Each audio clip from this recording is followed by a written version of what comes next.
lambang negara. Assalamualaikum warahmatullahi wabarakatuh. Kami dari kelas 11 IPS 2, kelompok 2, dalam materi Pancasila dan nasionalisme akan melakukan wawancara.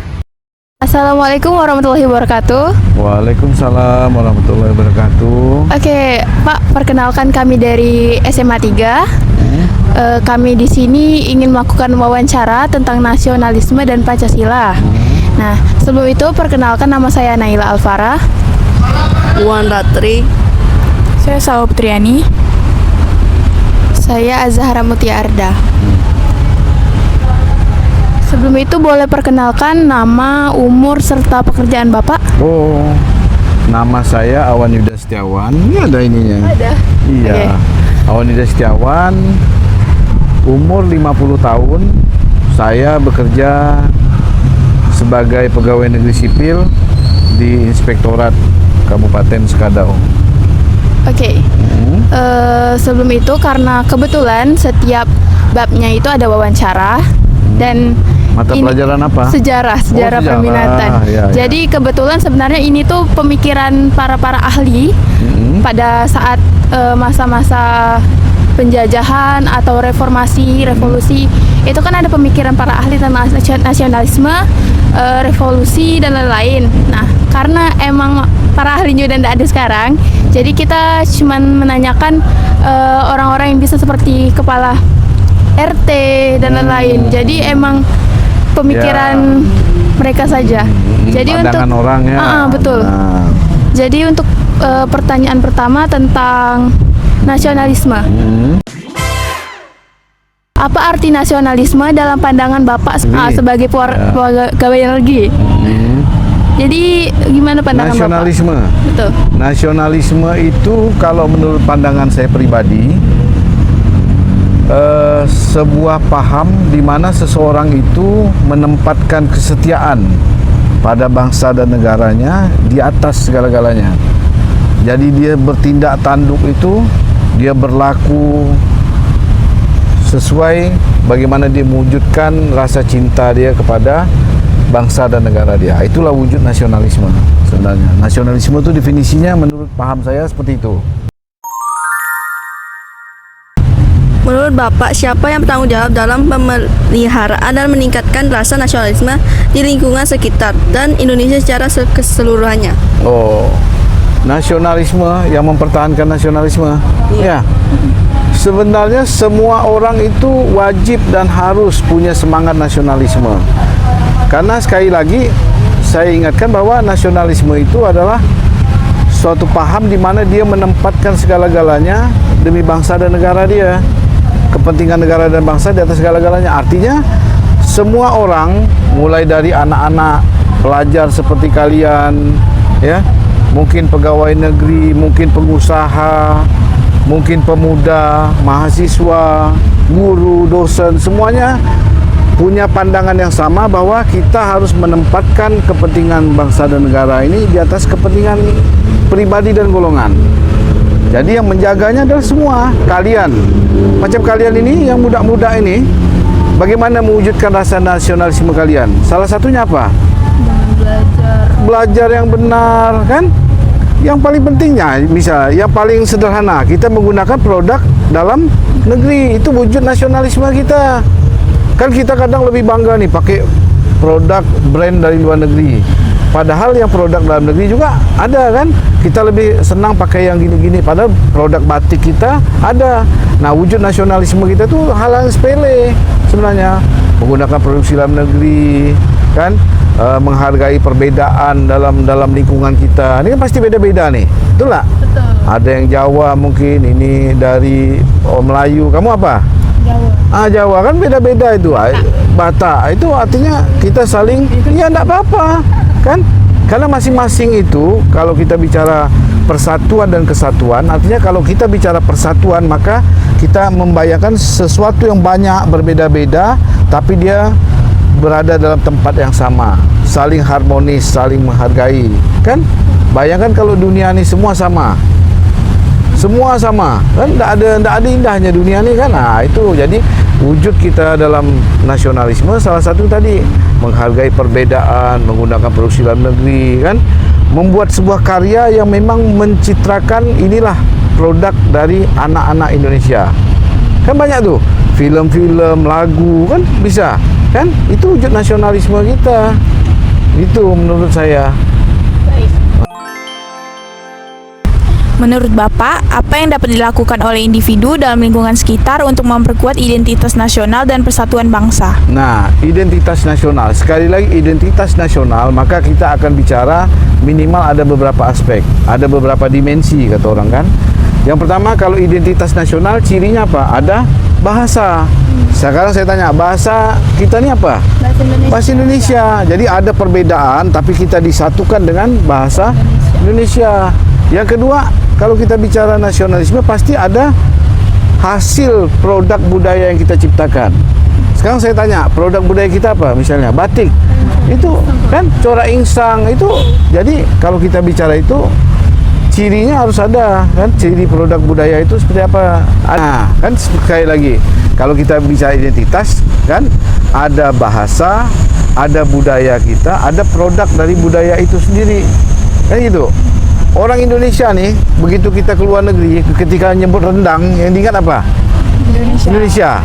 Nasional lah itu. Nasional. Kan semua orang tahu rendang. Di dunia semua orang bilang masakan paling enak rendang. Itu ciri kita, identitas kita. Kemudian identitas kita sebagai bangsa juga harus paham kita.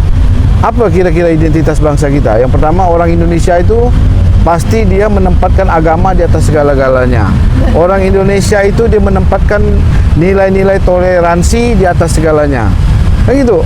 Orang Indonesia itu bersedia untuk bergotong royong. Apalagi ciri orang Indonesia? Orang Indonesia itu ramah tamah, sopan santun, siap membantu siapapun. Kan gitu. Nah, itu ciri yang melekat. Jadi identitas kita tuh melekat dalam konteks nasionalisme tadi. Kan gitu. Terus seperti yang saya ingatkan tadi, coba misalnya setiap orang dia berpikir bagaimana menciptakan sebuah karya yang bisa membuat orang mengingat Indonesia. Kan gitu. Kalau kita ciptakan lagu. Kalau memang ada film, ciptakan film yang bagus. Kan gitu. Gunakan produk dalam negeri. Selama ini kan kita yang muda-muda pasti, bahkan yang muda-muda ini idolanya siapa? Artis Korea kan? Di mana letak nasionalisme kita? Nah, itu saya tantang kalian, kan? Kadang kalau untuk kesukaan Pak, kalau untuk artis Indonesia sendiri itu kebanyakan sensasi. Jadi kalau misalkan mereka menciptakan karya, tetapi karyanya kebanyakan sensasi. Jadi kebanyakan orang yang muda itu tidak terlalu suka sama mereka. Nah, pertanyaan saya, apakah yang kalian idolakan yang di luar negeri juga itu bukan sensasi?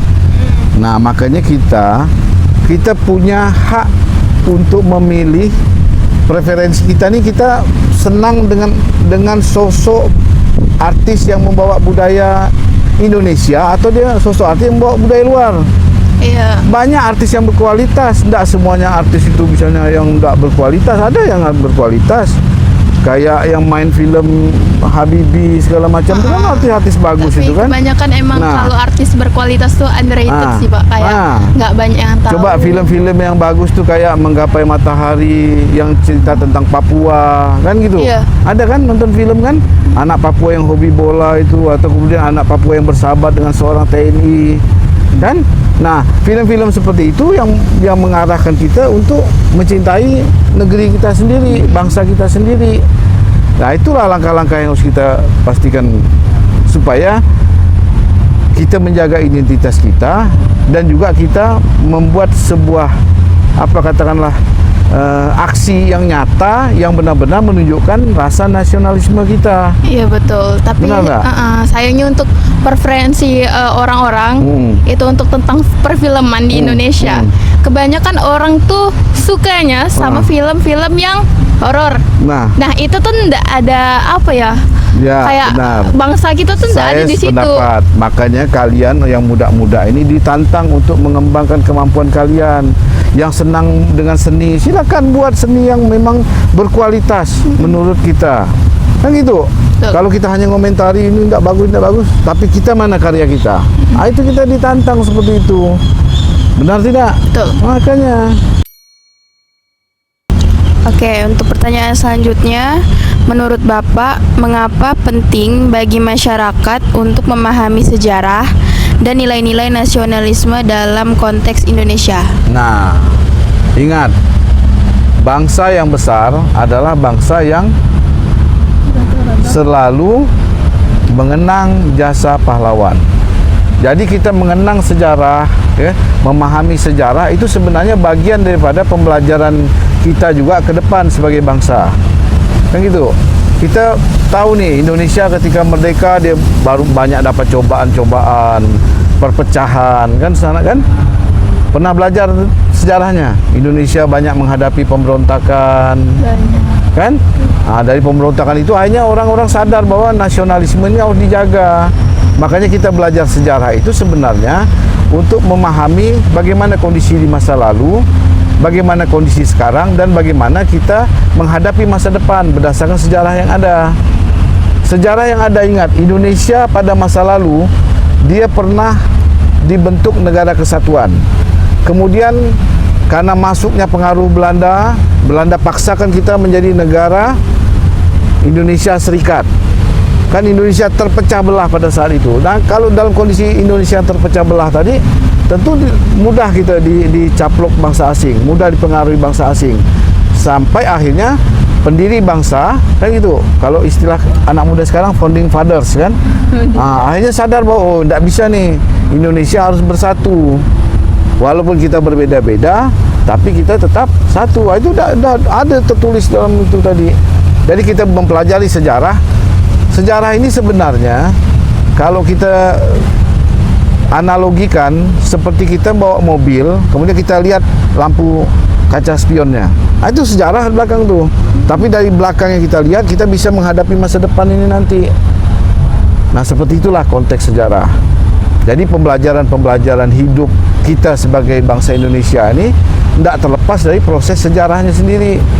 Contoh, orang mau mengibarkan bendera pada masa lalu mungkin bisa kena tembak, kan?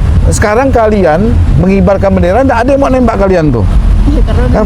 Udah ada yang jajah, kan? Artinya kita hargai perjuangan penjajah, perjuangan orang-orang yang berjuang untuk kemerdekaan Indonesia. Masa gitu misalnya bendera dikibarkan, kita slow ya, tidak memberikan penghormatan segala macam. Padahal kita tahu pada masa lalu menyelundupkan bendera dalam baju aja risikonya bisa kena tembak. Jadi kita hargai jasa pahlawan itu. Kita tidak mungkin bisa seperti ini kalau tidak dimulai dari perjuangan di masa lalu, kan gitu. Jadi nasionalisme kita salah satunya adalah bagaimana kita mempelajari sejarah masa lalu dan belajar dari sejarah masa lalu tersebut. Bagaimana pemuda-pemuda seumur kalian tuh dia mengucapkan sumpah pemuda, kan gitu. Bukan ada yang umur 40-an pada saat itu. Soekarno pada situ bahkan belum lahir, kan? Tapi pemuda pada masa lalu udah berpikir visioner ke depan bahwa Indonesia ini tidak bisa selama-lamanya dijajah. Kita harus merdeka. Dengan merdeka kita bisa menentukan nasib kita sendiri. Dengan merdeka kita bisa membangun bangsa kita. Kan gitu. Pendidikan diberikan kesempatan yang luas. Dulu orang yang bisa sekolah seperti kalian ini kan hanya anak keturunan raja, bangsawan. Perlu datang. Ya, kenapa kamu terlambat? Karena Macet. nunggu motor tadi. Oh, nunggu motor ya, enggak Iya. apa-apa. Oke. Perkenalkan, nama saya Keila Fairuz Hagesta. Saya dari kelas 11 IPS 2 SMA Negeri 3.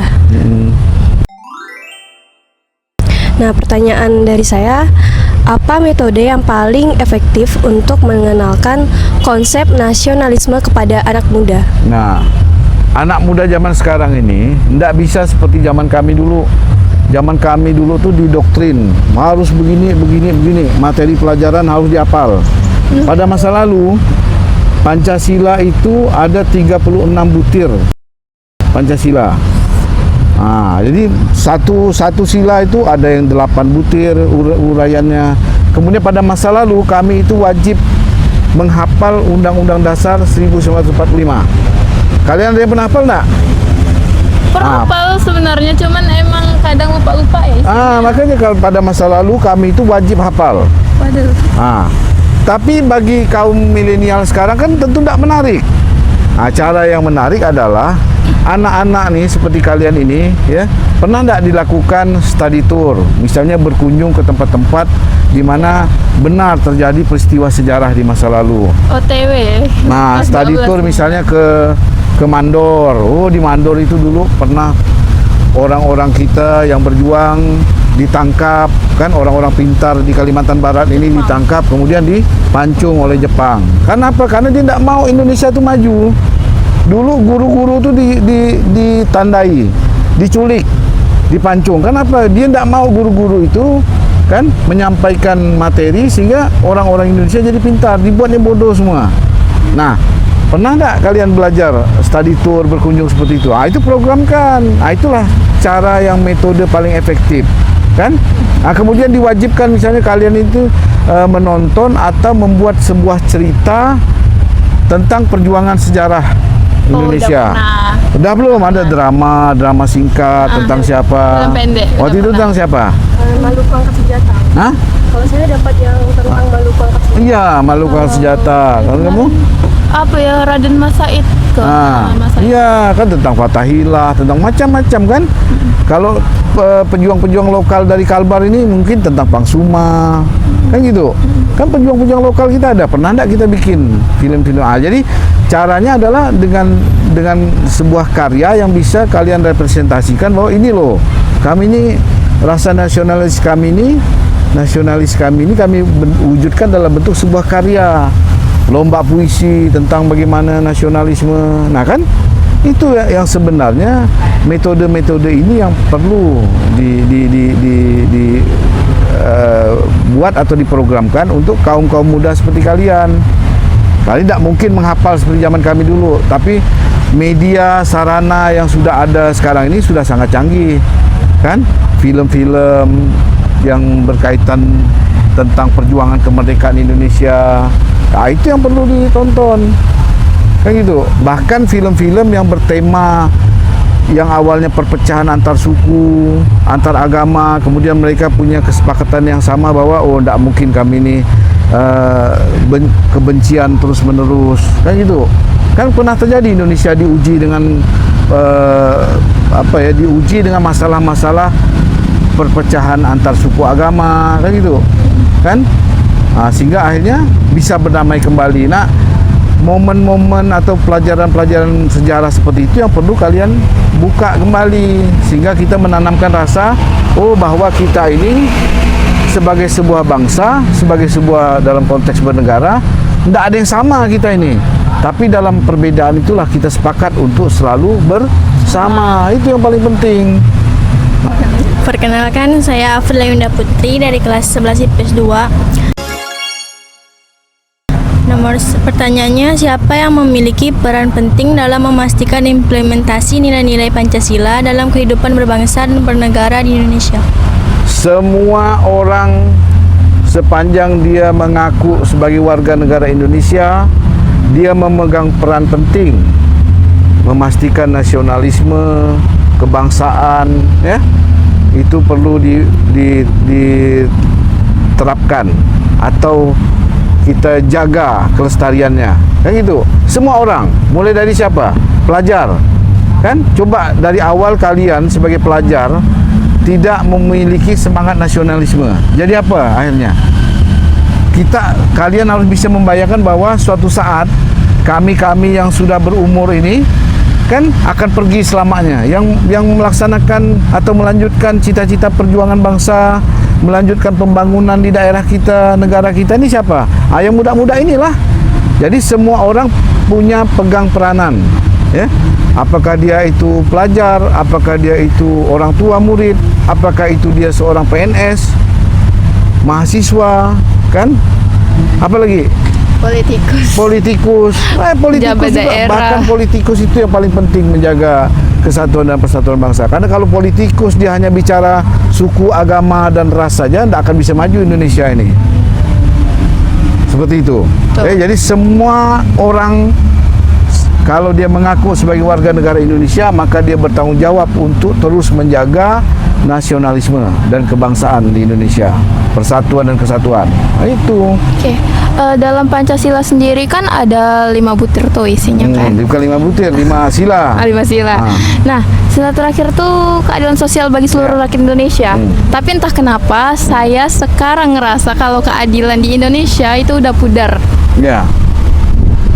Sudah pudar itu sebenarnya karena ada beberapa orang atau sekelompok orang yang sudah tidak memiliki idealisme lagi. Rasa nasionalisme dia mungkin sudah pudar dalam hati dia, sehingga dia tidak punya keinginan untuk berbagi.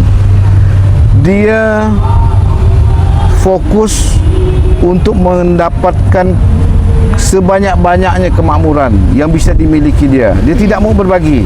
Maka kita, kalau kita nanti, kalian nanti ada yang melanjutkan pendidikan di ekonomi atau di sosial politik, maka kita akan bicara perbedaan antara negara yang berorientasi pada keadilan sama negara yang berorientasi pada liberalisme, kapitalisme, di mana orang yang punya modal maka dialah yang bisa menikmati kemakmuran, kan?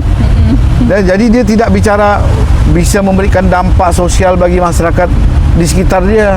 Yang penting saya bisa mendapatkan kekayaan, saya bisa makmur sendiri. Itulah pandangannya. Dia tidak berpikir orang lain. Nah, itulah yang paling penting. Makanya generasi muda sekarang ini harus punya semangat. Semangat apa? Semangat untuk terus-menerus menciptakan rasa simpati, empati kepada semua orang.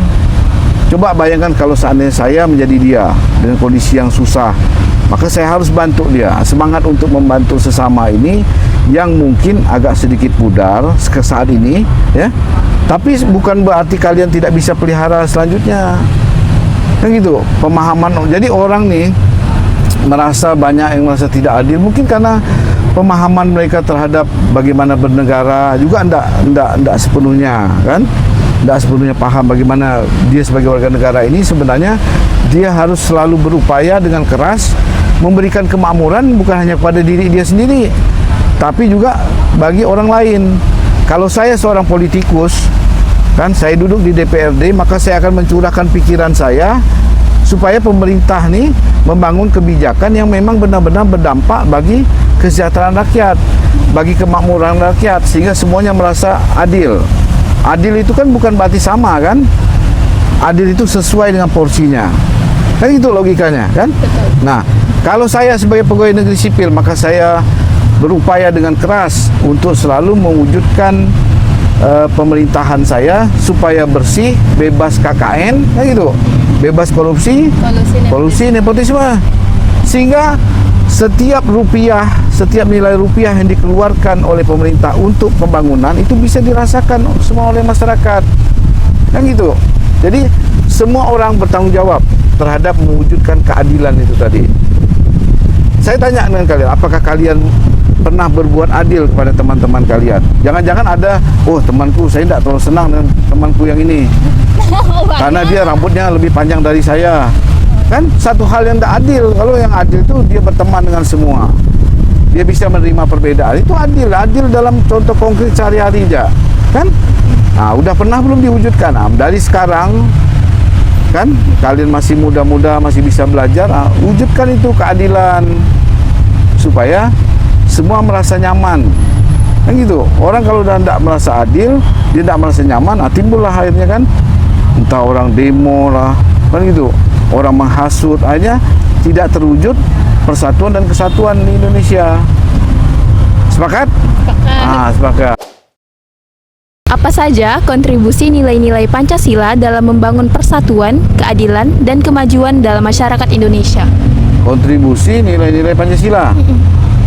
Jadi kalau kita bicara Pancasila, itu ada 5 sila, roh. Kan? Ketika kita bicara ketuhanan yang Maha Esa, maka kita meyakini bahwa semua orang kan bebas memeluk agama apapun. Ketika orang bicara tentang kemanusiaan yang adil dan beradab, maka kita harus memastikan semua tindak tanduk kita ini memang benar-benar memanusiakan manusia. Begitu.